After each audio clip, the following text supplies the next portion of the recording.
जय हिंद।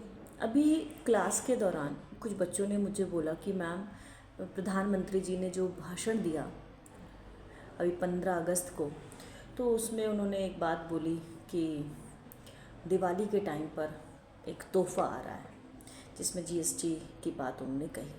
कई सारे लोग परेशान थे, कई सारे लोगों को समझ में नहीं आ रहा था ये बात। तो मैंने कहा चलो कोई बात नहीं, क्लास कर लो क्योंकि सब्जेक्ट ज़रूरी है, इसको कोर्स पूरा करना आपके लिए इस समय ज़्यादा ज़रूरत है क्योंकि अभी आपका इंटरनल आने वाला है। इसकी मैं एक आपको सेपरेट वीडियो बना के दूंगी और बताऊंगी कि ये क्या है रिफॉर्म्स, ये जीएसटी रिफॉर्म्स की बात क्या है। देखिए, जब जीएसटी स्टार्ट हुआ, जब जीएसटी को हमने हमारे देश में लागू किया, ये बात थी 1 जुलाई 2017 की। तो उसके 4 स्लैब्स थे जीएसटी लगाने के, गुड्स एंड सर्विसेज टैक्स से 4 स्लैब थे। दैट इज़ 5%, 12%, देन आपका 18% एंड 28%, राइट। ये एक स्लैब था। इसके बारे में हम बता भी चुके थे किस किस प्रोडक्ट में कैसे कितना कितना परसेंटेज स्लैब था। अब प्रधानमंत्री जी ने 15 अगस्त में ये बोला कि हमें रिफॉर्म्स की ज़रूरत है और अब हम जीएसटी में रिफॉर्म्स को ला रहे हैं। आपको अगर याद हो तो बजट में मैंने बताया था कि ये साल रिफॉर्म्स का होने वाला है। और रिफॉर्म्स क्यों होगा? क्योंकि हम एक सस्टेनेबल ग्रोथ की बात कर रहे हैं, हम विकसित भारत की बात कर रहे हैं। और उन्होंने कहा था किसी भी चीज़ के लिए क्या ज़रूरी होता है, किसी भी चीज़ के लिए ये ज़रूरी होता है कि आप उसे रिफॉर्म करते रहें, उसमें सुधार करते रहें।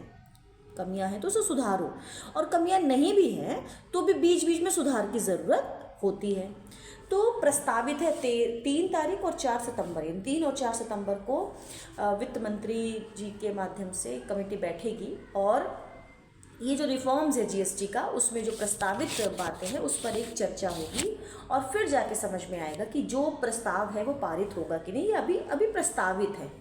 तो होना क्या है, तो आपको मैंने बताया ना कि 4 स्लैब थे, 5, देन 12, देन 18, देन 28। तो अब क्या हो रहा है कि 12 और 28% को हटा दिया गया। तो कितने बचे? 2 परसेंटेज हुए, 5% बचा और आपका 18% बचा। ये 2%, ये 2 स्लैब ही रह जाएंगे। देखो, बात हम बड़ी आसान लगती है कि 1 country 1 tax. It is not at all possible कि इतने बड़े देश को चलाने के लिए हम एक स्लैब सिस्टम रखेंगे। It's not at all possible, right. तो स्लैब्स तो हमें रखने ही पड़ेंगे। हम उन स्लैब्स को कम कर सकते हैं। आपको याद होगा अभी कुछ दिन पहले जब मैं इकोनॉमिक थॉट का पेपर आपको पढ़ा रही थी, स्पेशली फॉर MA1 का जो बच्चे हैं उनको पढ़ा रही थी, तो उसमें ये था कि कौटिल्य का थॉट आया था। तो मैंने ये बताया था कि कौटिल्य हमेशा ये बात कहते थे कि उनका टैक्स सिस्टम था जिसको उन्होंने वर्ड यूज़ किया वार्ता।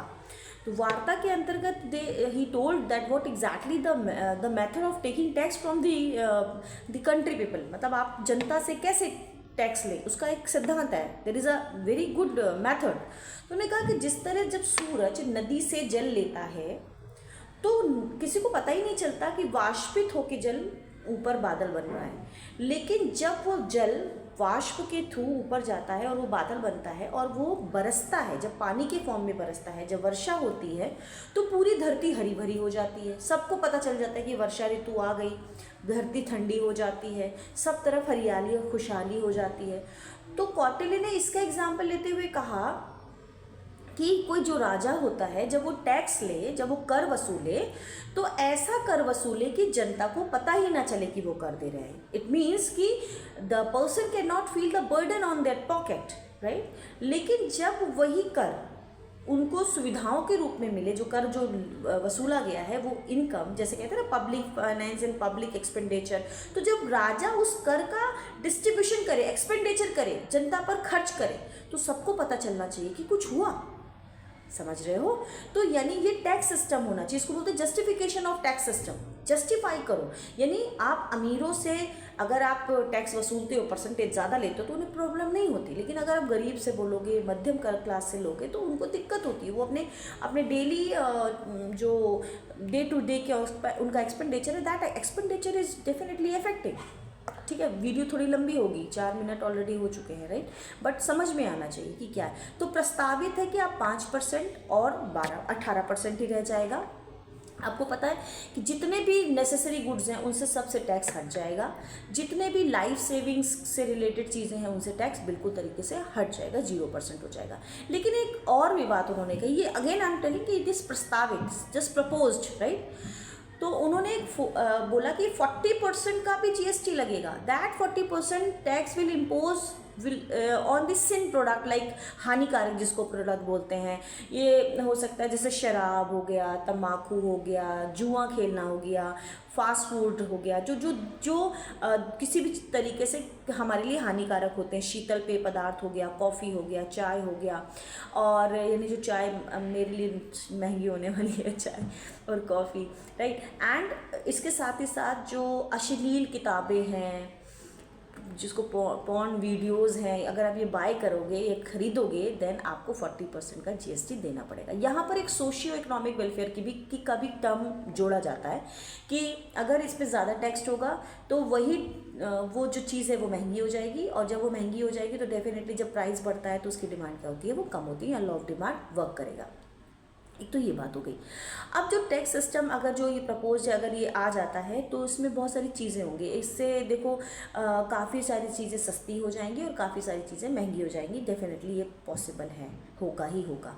लेकिन एक आम जनता, जो मैंने पहले ही बात करी थी कि बजट में कहते हैं कि मीडियम वर्ग के परिवार को लाभ होगा, एक आम जनता खुश रहेगी, कंज्यूमर को अच्छा रिजल्ट मिलेगा।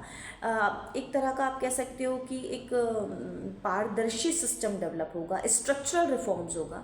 तो बेसिकली अगर ये जो मीटिंग हो रही है 3 और 4 सितंबर को, अगर ये जो पारित हो जाता है तो डेफिनेटली जो मिडिल क्लास का ग्रुप है, ये गरीब तबके का ग्रुप है, किसानों को बहुत फ़ायदा होगा। अगर यूरिया सस्ता हो जाएगा या उस पर 0% टैक्स लगेगा, हटा दिया जाएगा जो भी whatever the taxes is there, तो उनको भी बहुत फ़ायदा होगा। तो कौन कौन से उनको किसको प्रॉफिट होगा? एक आम जनता को होगा, किसानों को होगा, महिलाओं को होगा। महिलाओं से रिलेटेड बहुत सारी चीज़ें टैक्स फ्री हो जाएंगी, सैनिटरी पैड एक्सेट्रा सब टैक्स फ्री हो जाएगा।